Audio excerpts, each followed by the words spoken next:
సృష్టి fertility సెంటర్పై HRC నజర్, ఘటనపై సుమోటోగా case స్వీకరణ, నివేదిక సమర్పించాలని ప్రభుత్వానికి ఆదేశం, బీసీ గురుకులంలో విషారం పైన స్పందన అంటూ 8వ పేజీలో దీంట్లో విస్తుపోయే నిజాలు ఉన్నాయి. అసలట ఒకటి చూపిస్తా మీకు, విస్తుపోయే నిజాలు. ఆ ఫర్టిలిటీ సెంటర్లో మరీ ఘోరం, వాళ్ళకు ఉరిశిక్ష చేసినా పాపం లేదు, ఉరిశిక్ష చేసినా పాపం లేదు. దేనిలో ఇచ్చారు అది? ఫర్టిలిటీ సెంటర్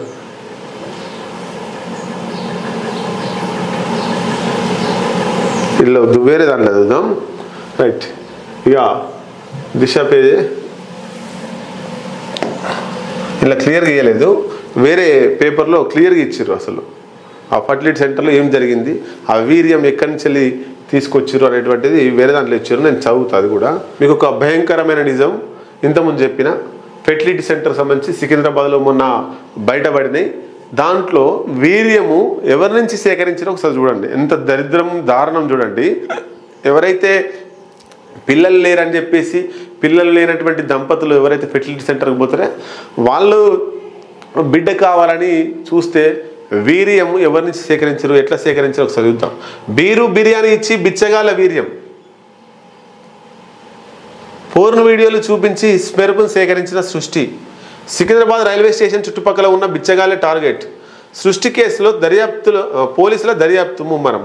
క్లినిక్ల నుంచి కీలక ఫైళ్లు, రికార్డులు స్వాధీనం. 5వ పేజీలో చూద్దాం. ఆ సెంటర్ నడిపిలను తీసుకొచ్చి ఆ సికింద్రాబాద్ సెంటర్లో ఊరేయాలి. సికింద్రాబాద్ సెంటర్లో ఊరేసి చంపేసేయాలి. ఇగో సికింద్రాబాద్ రైల్వే స్టేషన్ చుట్టుపక్కల ఉన్న బిచ్చగాల టార్గెట్. సృష్టి కేసులో పోలీసుల దర్యాప్తు ముమ్మరం. క్లినిక్ల నుంచి కీలక ఫైళ్లు, రికార్డులు స్వాధీనం అంటూ ఇగో ఎంత ఎంత దారుణం చూడండి. సరోగసి పేరుతో పేద దంపతుల నుంచి శిశువులను తక్కువ రేటుకు కొని సంతానం లేని వారికి లక్షల్లో అమ్ముకున్న సృష్టి టెస్ట్ ట్యూబ్ బేబీ సెంటర్ నిర్వాహకుల అరాచకాలు పోలీసుల దర్యాప్తు ఒక్కొక్కటి వెలుగులోకి వస్తున్నాయి. సికింద్రాబాద్ చుట్టుపక్కల ప్రాంతాల్లో రైల్వే స్టేషన్ ఫుట్పాత్లపై ఉన్న బిచ్చగాళ్లకు బిర్యానీ ఆఫర్ చేసి వారి నుంచి వీర్యం సేకరించినట్టు తెలుస్తుంది. వీర్యం తీసుకునేటప్పుడు వారికి ఫోన్ వీడియోలు చూపించారని సమాచారం. దర్యాప్తులో భాగంగా నార్త్ జోన్ గోపులాపురం పోలీసులు సృష్టి క్లినిక్ నుంచి పెద్ద సంఖ్యలో IVF సరోగసి కేసుల రికార్డు ఫైళ్లను స్వాధీనం చేసుకున్నట్లు తెలుస్తున్నది. దాదాపు 200 మంది దంపతులు రిజిస్ట్రేషన్ చేసుకున్నట్టు సమాచారం. IVF ట్రీట్మెంట్ తీసుకున్న దంపతులకు పోలీసులు ఫోన్లు చేస్తూ వివరాలు సేకరిస్తున్నారు. కొందరు ఫోన్ కాల్స్ కు స్పందించడం లేదని సమాచారం. సృష్టి టెస్ట్ ట్యూబ్ సెంటర్ సిటీలో కూకట్పల్లి, కొండాపూర్ ప్రాంతాల్లో బ్రాంచీలు ఉన్నట్లు గుర్తించారు. అలాగే ఏపీలోని విజయవాడ, వైజాగ్తో పాటు ఒడిశా, కోలకత్తాలోనూ బ్రాంచీలు ఉన్నాయట. అండానికి 25,000, వీర్యానికి 4,000. అంటే బిజినెస్. వీర్యం కోసం సికింద్రాబాద్ రైల్వే స్టేషన్ పరిసర ప్రాంతాల్లో ఉండే బిచ్చగాళ్ళు అమాయకులను ముందుగా గుర్తించేవాళ్ళు. వారికి డబ్బులు, బిర్యానీ ఆఫర్ చేస్తూ వీర్యం సేకరించేవారు. సిగ్గిపడే వాళ్లకు సెపరేట్గా ఫోన్ వీడియోలు చూపించి వీర్యం కలెక్ట్ చేసేవారని తెలిసింది. మరోవైపు ఇండియన్ స్పెర్మ్ టెక్ సంస్థపై పోలీసులు దాడులు చేశారు. 4 ఏళ్ల కింద సికింద్రాబాద్లో ప్రారంభించిన ఈ సంస్థకు సృష్టి టెస్ట్ ట్యూబ్ బేబీ సెంటర్తో సంబంధాలు ఉన్నాయి. స్పెర్మ్ దానం చేయాలని నిర్వాహకులు ప్రచారం చేసేవాళ్ళు. వందలాది మంది నుంచి వీర్యం, అండాలు సేకరించినట్లు సమాచారం. రోజువారీ కూలీలు, పేదరికంతో బాధపడుతున్న దంపతులు, యువకుల నుంచి సేకరించినట్లు తెలుస్తుంది. వీర్యం ఇస్తే 800 నుంచి 4,000 వరకు ఇచ్చేవాళ్ళు. వీరికి కూడా ఫోన్ వీడియోలు చూపిస్తూ షాంపిల్స్ సేకరించే వాళ్ళు సమాచారం. అండం ఇచ్చే మహిళలకు 10,000 నుంచి 25,000 వరకు ఇచ్చేవారని తెలుస్తుంది. ఇలా సేకరించిన వీర్యం, అండాలను అహ్మదాబాద్కు తరలించేవారు.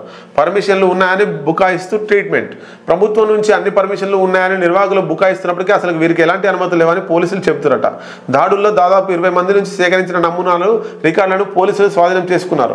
నార్త్ జోన్ డీసీపీ సాధన రష్మి పెరుమాల్ ఆధ్వర్యంలో ప్రత్యేక పోలీస్ బృందం సృష్టి కేసుపై పూర్తి స్థాయిలో దర్యాప్తు చేస్తుందట. ఎంత ఎంత దారుణం చూడండి.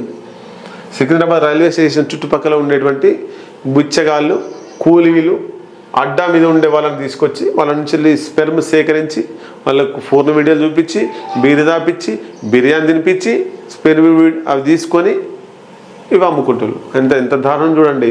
వాళ్ళను సికింద్రాబాద్ నైడీ రైల్వే స్టేషన్లో ఉరి తీసినా తక్కువే, పాపమే కాదు. ఇంకోళ్ళు చేయకుండా సీరియస్గా దాని మీద యాక్షన్ తీసుకోవాల్సిన అవసరం ఉన్నది.